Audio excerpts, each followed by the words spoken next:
Biden says once he's sworn in as president, it'll be full steam ahead on combating climate change.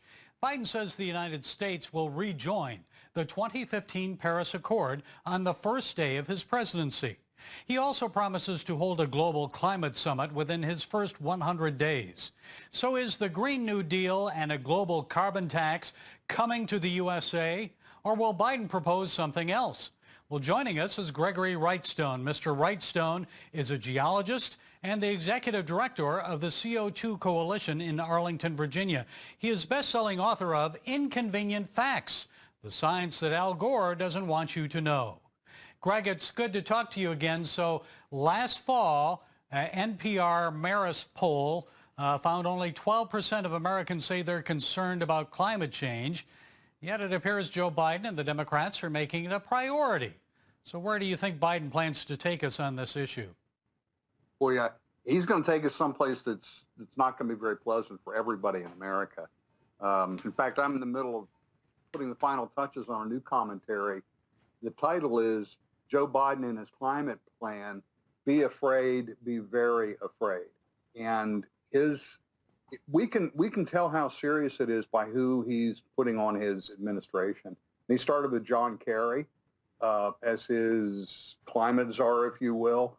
Now, John Kerry he's a true blue, dyed-in-the-wool climate extremist who really believes the earth is going to end unless we act now. Other people, I think, mouth the words, but he's a true believer. And what's interesting about Kerry and kind of scary is that 3 years ago, he stated no matter what the United States did about climate change in terms of reducing our emissions, it wouldn't have anything to do with changing the world's temperature at all. We would have no effect on climate change. And the reason he said was because India and China continue to escalate their emissions by building more coal fires, mainly China. I could very well see John Kerry making a trip and coming back home waving a signed document by Xi in his hand saying, I've saved the earth, I've saved the planet. The Chinese are going to reduce their emissions by X% by 2050. And, well, we had to get rid of we had to undo all that tariffs and all the good work that's going on for the last 4 years trying to flatten the playing field with China. So that's a real danger right there with Kerry. And we also look at the other people he's appointing there, Janet Yellen at Treasury, actually. You're going, what does Treasury have to do with this? But I think it's likely Joe might impose some type of climate emergency like the COVID emergency about climate.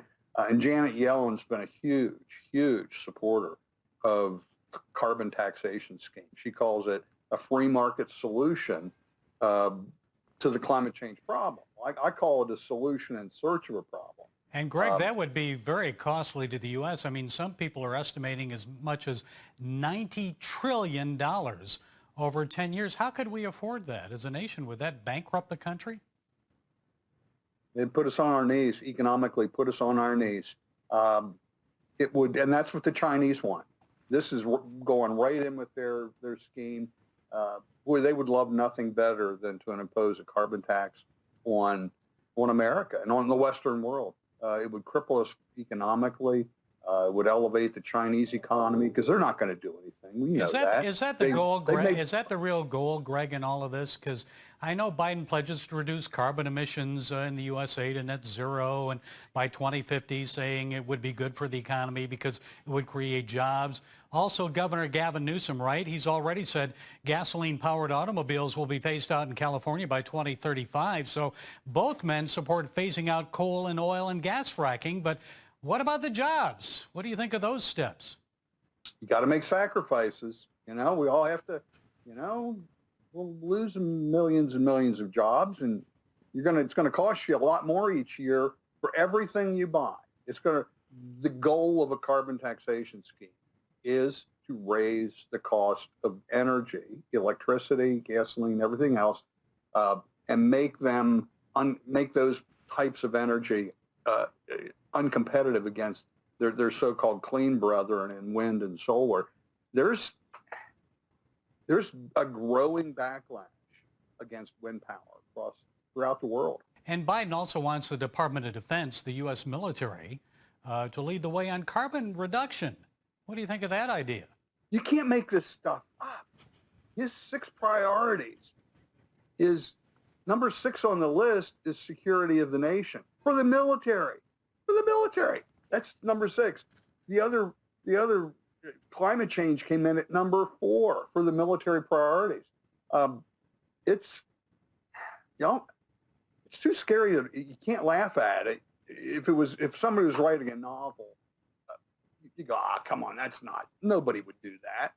But they are. They're prioritizing this, and his plan is a global. His plan for carbon tax is really a regressive taxation scheme, and by that I mean that the poorest among us pay the highest percentage of their income on energy, and if you increase the cost of that energy, which that's their stated goal, is to increase energy costs, it's impacting the poorest among us the most.